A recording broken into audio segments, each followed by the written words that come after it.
আজকের এই আলোচনাটি মূলত আমাদের সামাজিক যে ব্যাধি মাদকের বিরুদ্ধে, মাদককে না বলুন, মাদককে না বলুন এবং মাদককে না বলুন, আমরা এই স্লোগান নিয়ে আজকের এই বক্তব্য শুরু করব। বক্তব্যের শুরুতে আমাদের কিছু পরিকল্পনা রয়েছে। আমরা এই বিশ্ববিদ্যালয়ে ছাত্রছাত্রীদেরকে, সেটা মিন করছি না যে এই বিশ্ববিদ্যালয়ের ছাত্রছাত্রীরা মাদকের সাথে জড়িত, তবে শিশু মন অনেক সময় পদচ্যুত হতে পারে। বয়োজ্যেষ্ঠদের উচিত হবে সে সমস্ত বিষয়ে সেন্সিটাইজ করা। আমরা সেই সামাজিক আন্দোলনের প্রেক্ষিত বিবেচনা করে আজকের এই অনুষ্ঠানে আমরা এসেছি। আমি ধন্যবাদ জ্ঞাপন করব মাননীয় ভাইস চ্যান্সেলর মহোদয়কে, যে তিনি আমাদেরকে সুযোগ করে দিয়েছেন এই বিশ্ববিদ্যালয়ের ছাত্র ছাত্রীদেরকে মাদকের বিষয়ে সচেতনতা তৈরি করার জন্য। আমি ধন্যবাদ জ্ঞাপন করব যারা আমার সামনে ছাত্রছাত্রী রয়েছেন, তারা আমাদেরকে ধৈর্য সহকারে আমাদের সেশনটি উপভোগ করবেন, নিজেদেরকে তৈরি করবেন ভবিষ্যতের জন্য। একটি সুন্দর বাংলাদেশের প্রত্যাশায় আমরা আজকের এই অনুষ্ঠানটি করব। আমরা একটি রক্তাক্ত পাটাতনের উপর দাঁড়িয়ে কিন্তু কথা বলছি। এদেশে ছাত্র জনতার যে বিপ্লব ঘটেছে, সেই বিপ্লবের ফসলকে যদি আমরা সামাজিকভাবে, রাজনৈতিকভাবে যদি আমরা আমাদের ঘরে তুলতে না পারি, তাহলে জাতি হিসাবে আমরা পিছিয়ে যাব। অভিজ্ঞতার প্রেক্ষাপটে মাদকের যে হাতছানি আমাদের সমাজে বিস্তারিত হয়েছে, এটা ভয়াবহ, এর চিত্র ভয়াবহ। আমরা সেই ভয়াবহতার কারণেই আজকে এই সচেতনমূলক এই আলোচনা সভা আমরা সবার মাঝে করতে চাই। প্রথমেই আমরা আলোচনায় আসবো যে আসলে আমরা মাদক দ্রব্য বলতে কি বুঝি। কারণ আমরা কোনো বিষয়ের যদি ডেফিনিশন না বুঝি, তাহলে আমরা ভুল করে ফেলতে পারি। এখানে দেখা যাচ্ছে যে যে সমস্ত দ্রব্য বা রাসায়নিক উপাদান বা ওষুধ মানুষের স্নায়ুতে অবসাদ, উত্তেজনা, মতিভ্রম, প্রশান্তি, ঘুম অথবা নেশা তৈরি করে, এটা হচ্ছে মাদক দ্রব্য। আপনার পাশের বেডে যে আপনার বন্ধু ঘুমাচ্ছে, সে যদি সারাদিন ঘুমায়, বুঝবেন সে নেশাগ্রস্ত। তাহলে প্রশান্তিতে সে ঘুমাচ্ছে, তার মানে এই নয় যে সে সুস্থ, সে মাদকের সাথে জড়িত। সুতরাং তাকে বাঁচাতে হবে। বন্ধু হিসাবে আপনার যে দায়িত্ব রয়েছে যে আপনার পাশে যে ঘুমাচ্ছে সে আসলেই নেশাগ্রস্ত কিনা, তাকে সাহায্য করতে হবে। আমাদের দেশে বর্তমানে প্রচলিত যে সমস্ত মাদক রয়েছে, এই ক্ষতিকারক এই মাদকের বর্ণনাগুলো আমি এখন আপনাদের সামনে দেব। যে এই বস্তুগুলো যখন আপনাদের সামনে আসবে, তখন আপনারা এটাকে পরিহার করবেন, আপনারা ঘৃণা ভরে পরিহার করবেন এবং অন্যকেও এটা পরিহার করার জন্য আপনারা চেষ্টা করবেন। প্রাকৃতিক উপায়ে যে সমস্ত মাদক তৈরি হয় সেগুলো হলো তাড়ি, আফিম, গাঁজা, ভাঙ, চরস, হাসিস, মারিজুয়ানা। আর রাসায়নিক উপায়ে যে সমস্ত মাদক দ্রব্য তৈরি হয় সেগুলো হলো ইয়াবা, হিরোইন, মরফিন, কোকেন এবং বিভিন্ন রকম এর অ্যালকোহল। এছাড়াও নতুন নতুন মাদক হিসেবে যোগ দিয়েছে এলএসডি, এমডিএমএ, আইস, ম্যাট পাউডার ককটেল, ব্যথানাশক ট্যাবলেট, প্যাথেড্রিন, স্লিপিং পিল এবং ফেন্সিডিল। এখন আমরা আলোচনা করব এই মাদকাসক্তির মূল কারণগুলো, what is the reason behind it। রিজনটা হচ্ছে মাদকের সহজলভ্যতা। তার মানে হচ্ছে আমাদের সোসাইটিতে এই মাদকটা খুব সহজে পাওয়া যায়। সাহস আমাদের ছাত্রছাত্রীদের ভিতরে থাকতে হবে এবং এগুলোকে খুব স্পোর্টিংলি নিতে হবে, কিন্তু মাদকের মাধ্যমে নয়। এটা হচ্ছে এখানকার মূল বিষয়। হতাশা এবং দুশ্চিন্তা, অবশ্যই আমাদের ভিতরে হতাশা কাজ করে, বিভিন্ন কারণে হতাশা কাজ করে যে বিশ্ববিদ্যালয় থেকে পড়ে বের হবো, তাহলে আমি কোথায় চাকরি পাবো, কেন আমাকে চাকরি করতে হবে, চাকরি যেটা হবে সেটা হবে, তাহলে ব্যবসা হবে না, অন্য কিছু হবে।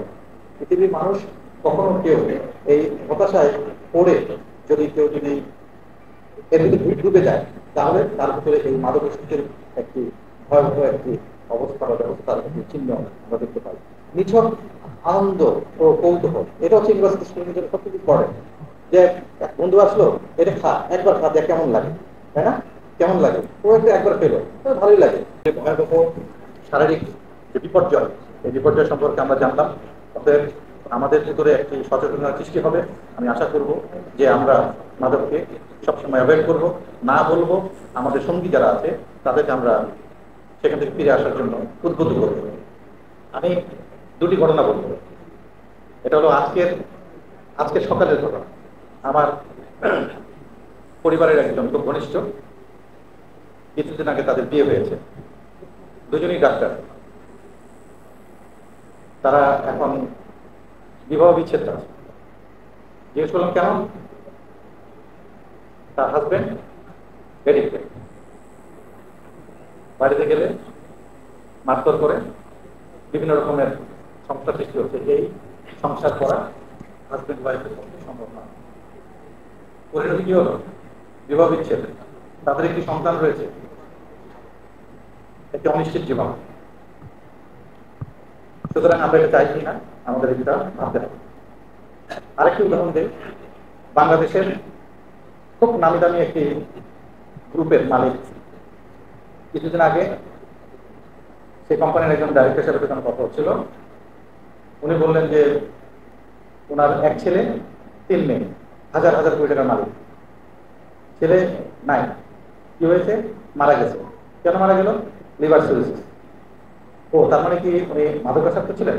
হ্যাঁ, উনি ওয়েস্টিন হোটেল থেকে উনি সবথেকে দামি দামি মদ ডেইলি খেতেন। লাভ হলো কি? হাজার কোটি টাকার কোনো দাম নাই, জীবনের কোনো দাম নাই। উনি লিভার সিরোসিস মারা গেলেন। পরিবারকে শূন্য করে দিলেন, তার ব্যবসা বাণিজ্য যা আছে সব ধ্বংস করে দিলেন।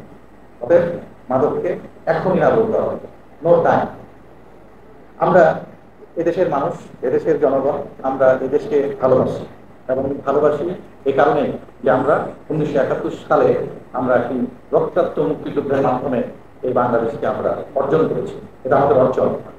আমরা 90-এর গণঅভ্যুত্থানে একটি ছাত্র জনতার বিপ্লব দেখেছি। আমরা 2024 সালেও আমরা আরেকটি রক্তাক্ত বিপ্লব দেখেছি। অর্থাৎ এত বিপ্লব, এত রক্ত, এর ভিতরে দাঁড়িয়ে আমাদের মূল কাজটি কি? আমাদের মূল বক্তব্যটি হচ্ছে যে আমরা একটা সুন্দর রাষ্ট্র ব্যবস্থা চাই। আমাদের এই রাষ্ট্র ব্যবস্থাকে যদি আমরা ভালোবাসি বা আমাদের এই রাষ্ট্র ব্যবস্থাকে আমরা গড়তে চাই, আমাদের ভবিষ্যৎ প্রজন্ম যদি গড়তে চাই, তাহলে আমাদের কি করবো, কি করতে হবে, কিভাবে আমরা এটাকে দেখি, এই এই এই বিবেচনাটাকে আমরা এখন আলোচনায় নিয়ে আসবো। প্রথমত হলো আমাদের বাংলাদেশ জাতীয় সমাজ কল্যাণ পরিষদ কর্তৃক অনুমোদিত একটি গবেষণায় দেখা যায়, এটা একটা রিসার্চ একটা ম্যাটার, যে বাংলাদেশের প্রায় 7.5 মিলিয়ন মানুষ মাদকাসক্ত। হিউজ পরিমাণ, হিউজ। মাদক কেনাবেচা করে অর্থ পাচারের দিক থেকে বাংলাদেশ অবস্থান বিশ্বে 5ম। আমরা অনেক কিছুতে ফাঁস করতে পারছি না, আমরা ক্রীড়াতে ফাঁস করতে পারছি না, আমরা ক্রিকেটে ফাঁস করতে পারছি না, হ্যাঁ, কিন্তু আমরা মাদকে 5ম হয়ে গেছি। অতএব আমাদেরকে এখান থেকে একদম তলানিতে চলে যেতে হবে। মোট মাদকাসক্তদের 38% শিক্ষিত, এডুকেটেড, ইউনিভার্সিটি থেকে পাস করা, 48% শিক্ষিত, আর 40% অশিক্ষিত। তারপরে শিক্ষিত 48, আর অশিক্ষিত হলো 40। তাহলে কঠিন সিদ্ধান্ত আজকে গ্রহণ করতে হবে। আমরা কি করবো? মাদকাসক্তের প্রায় 57% যৌন অপরাধী, এবং যাতে 7% হলো HIV ভাইরাস দ্বারা সংক্রমিত। জীবন আমার, সিদ্ধান্ত আমার। কিশোর এবং তরুণদের মধ্যে মাদকে আসক্তের পরিমাণ অত্যধিক, যাদের বয়স 15 থেকে 30-এর মাঝে, গড় বয়স 22। তার মানে হচ্ছে আমাদের টেন্ডেন্সিটা 15 থেকে 22, এর ভিতরেই আমাদের এই সমস্যাগুলো আমরা জড়িয়ে পড়ছি। অতএব আমাদের যারা ইউনিভার্সিটির শিক্ষক মন্ডলী আছেন, বা অন্যান্য আইন শৃঙ্খলা বাহিনী আছেন, অথবা বিভিন্ন স্টেক হোল্ডার আছেন, বিভিন্ন এনজিওস আছেন, তাদের সকলের উচিত হবে 15 থেকে 30 বছরের আমাদের যারা সন্তান তাদেরকে অ্যাড্রেস করা। আমাদের রাজধানী শহরের প্রায় 79.4% মাদক ব্যবহার করে হচ্ছে পুরুষ, এবং 20.6% হলো নারী। এটা অনেক বড় একটি অংশ। প্রতি বছর মাদকের জন্য পাচার হচ্ছে 5,147 কোটি টাকা। আমরা এই দেশে আমাদের অর্জিত টাকা আমরা বাইরে পাচার করতে দিব কিনা সিদ্ধান্ত নেওয়ার কিন্তু সময় এখনই এসেছে। কারণ এত রক্তাক্ত বিপ্লবের পর যদি আমাদের এত টাকা যদি বাইরে চলে যায়, এটা আমাদের আমাদের নিজেদের দেশের প্রতি ইনজাস্টিস করা হবে। বছরে বাংলাদেশে 1,00,000 কোটি টাকার মাদক সেবন করা হয়। আমরা আজ থেকে এই সেবন করব না। আমরা এই আর্থিক নিজেদের যে ক্ষতি, এই ক্ষতির সম্মুখীন আমরা করব না। এটাই আজকের শপথ। সামাজিক এবং পারিবারিক জীবনে মাদকের ক্ষতিকর প্রভাব কি প্রভাব রয়েছে? সামাজিক বিশৃঙ্খলা সৃষ্টির পর আমি এর আগে দুটো উদাহরণ দিয়েছি। সামাজিক বিশৃঙ্খলা সৃষ্টি হয়েছে, মামলা মোকদ্দমা উদ্ভব হয়েছে, সমাজে সমাজে পরিবারে পরিবারে একটা মনোমালিন্য বিদ্রোহ সৃষ্টি হয়েছে, শারীরিক এবং মানসিক ক্ষতি এটা হয়েছে, পারিবারিক ভাঙন, হতাশা বৃদ্ধি, নৈতিক অবগত, শিক্ষার উপর নেতিবাচক প্রভাব। এই যে ইউনিভার্সিটিতে পড়ছে সবাই ভালো লাগবে না পড়তে, মনে হবে যে খাই ওটা খেয়ে আসে।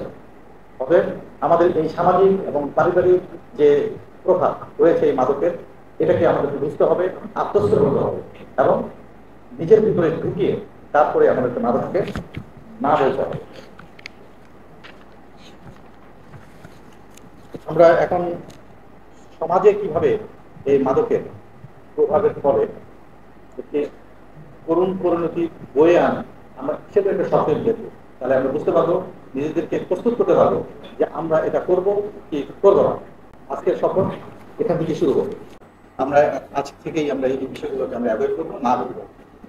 আমরা এখন আসবো যে আমরা আমাদের এই সুন্দর জীবনটাকে আমরা কি জেলে কাটাতে চাই, নাকি আমরা সুস্থভাবে আমরা এই সমাজে বিতর্কে আমরা আমাদের কাজ করতে চাই, আমাদের স্বাভাবিক কাজগুলো করতে চাই। মাদকদ্রব্য নিয়ন্ত্রণে আইনে কিছু সাজা রয়েছে, এই সাজাগুলো সম্পর্কে আমরা একটা ধারণা দেব।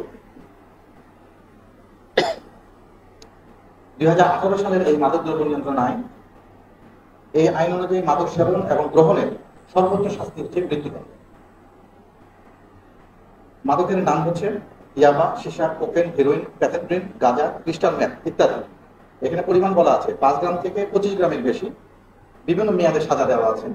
বলা হয়েছে যে 5 গ্রামের জন্য 1 থেকে 5 বছর কারাদণ্ড, 5 থেকে 25 গ্রামের জন্য 5 থেকে 10 বছর কারাদণ্ড, এবং 25 গ্রামের বেশি যদি হয় তাহলে যাবজ্জীবন, মৃত্যুদণ্ড সহ অর্থদণ্ড দণ্ডিত হতে হবে।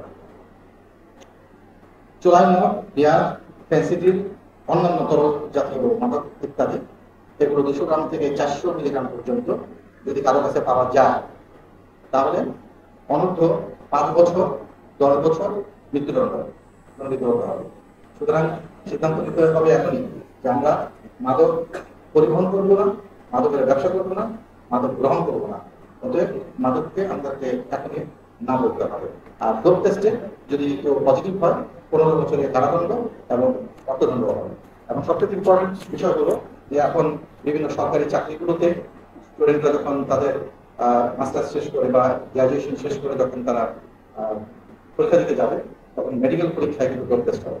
ডোপ টেস্টে যদি কেউ যদি মাদকাসক্তির চিহ্ন পাওয়া যায়, তারা যতই মেধাবী হোক না কেন তাদেরকে বাদ দিতে হবে। অতএব সিদ্ধান্ত নিতে হবে আমাদেরকে যে আমরা আমাদের ভবিষ্যৎকে কিভাবে করতে চাই। এটা প্রতিরোধের উপায়টা কি?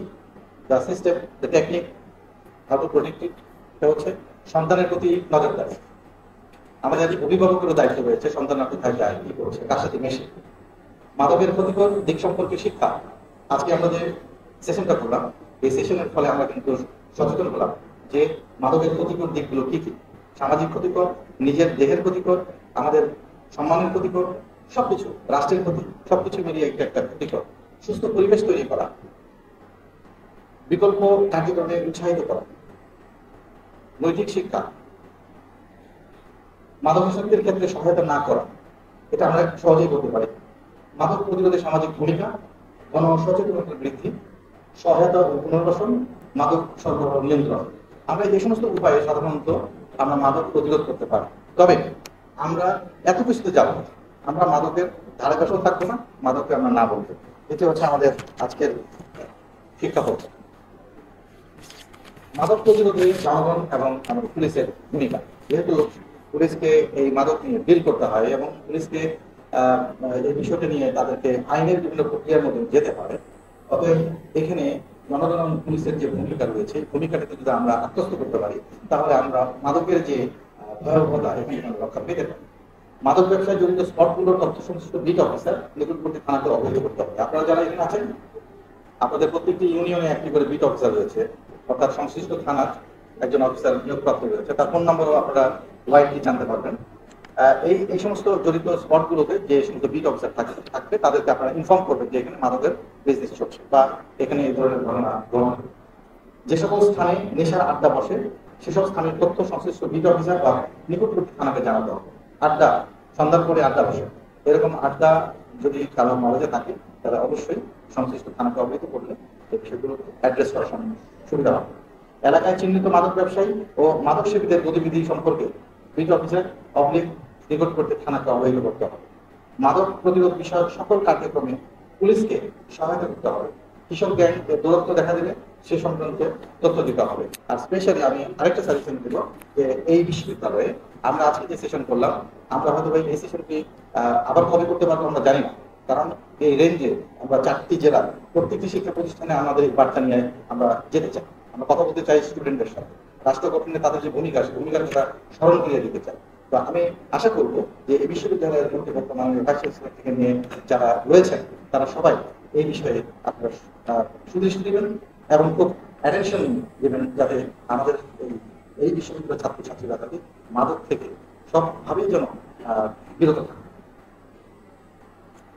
নাও দে ওপেন ডিসকাশন, ওপেন সেশন। যদি কারো কোনো বক্তব্য থাকে তাহলে আমরা এই বিষয় নিয়ে আলোচনা করতে চাই, আর না হলে আমরা নেক্সট স্লাইডে চলে যাব। Anything from the students? ভাই আমি বুঝাতে পারি নাই, নাহলে কেউ বুঝে না। কি জীবনের লক্ষ্য স্থির রেখে সফল মানুষ হিসেবে নিজেকে গড়ে তুলতে এবং শারীরিক ও মানসিক সুস্থতা ধরে রাখতে কৌতূহল বশত ও আমি মাদক গ্রহণ করব না কোন অজুহাতে মাদকের শরণাপন্ন হব না, মাদকের ধ্বংসাত্মক মায়াজালে নিজেকে জড়াবো না, অন্যকে জড়াতে সহায়তা করব না,